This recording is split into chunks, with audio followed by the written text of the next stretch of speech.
My name is Danielle Clark, and today I'll be doing my speech on the reliance of the SAT and ACT test scores.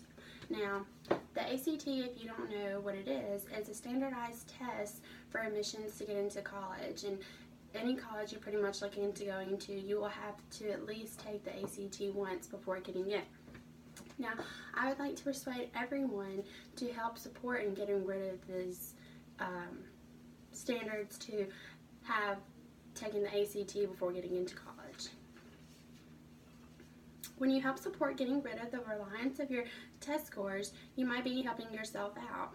If you're a slow test taker, then this is not your friend, and getting rid of it can only help you.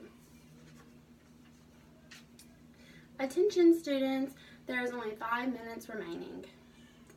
Those are some of the scariest words for any test taker if you've ever taken the SAT or ACT and you've heard those words.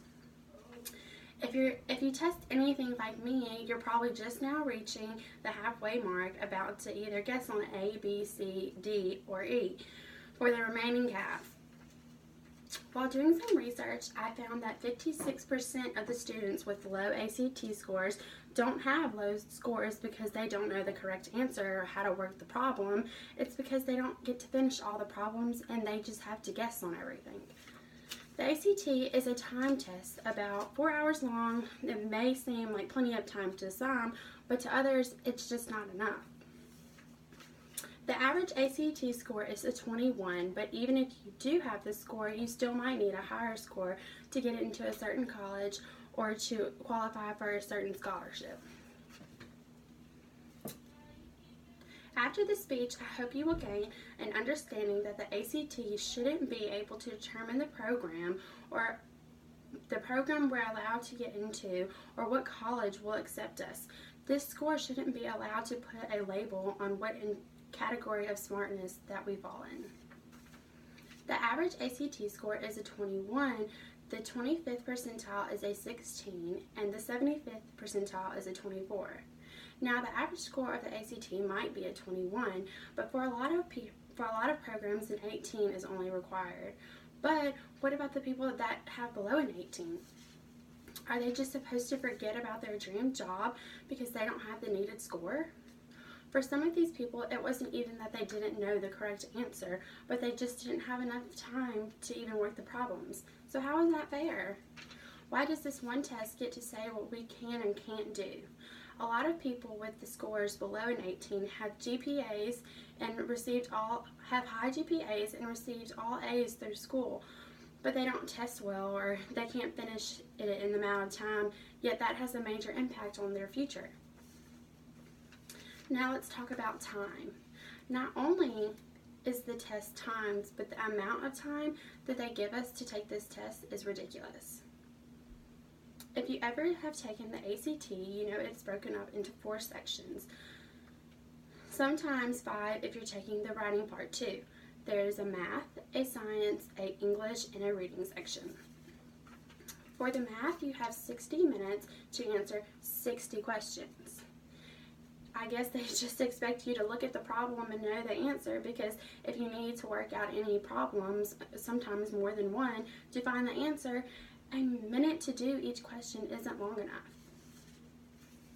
Next, we have science, and hopefully you're good at graphs because you have 40 questions and only 35 minutes to answer each of them.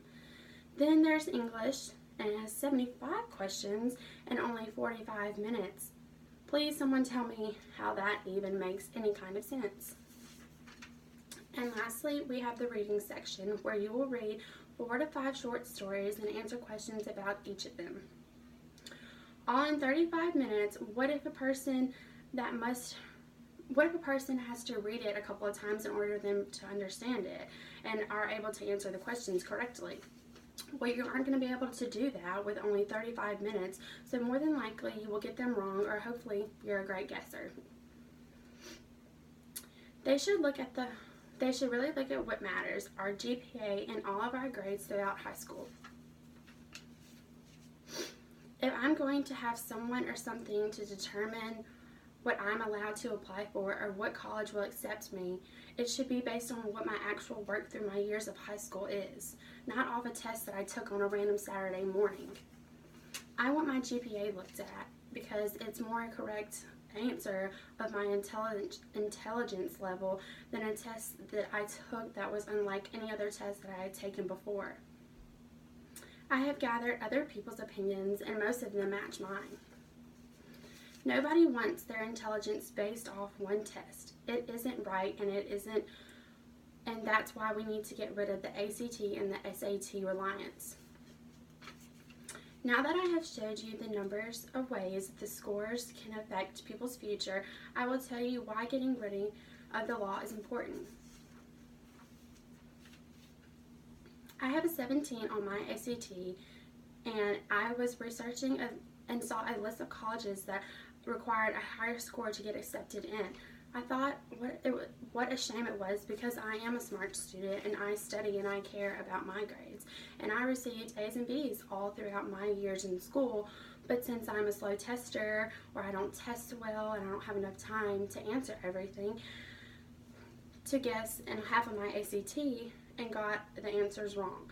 There are plenty of people in the world just like me whose chances are taken away from them because they didn't test high enough. I hope that I have done my best to inform you of the many reasons why we need to do away with the test reliance. It can cost someone their future and destroy their dreams. In conclusion, I think the ACT is a good test for everyone to take and it's a good experience, but the test shouldn't be allowed to determine intelligence. Thank you everyone for listening to my speech, and I hope that I really have put an impact on everyone in understanding why it's not fair to have a certain test score in order to get into something. So, thank you.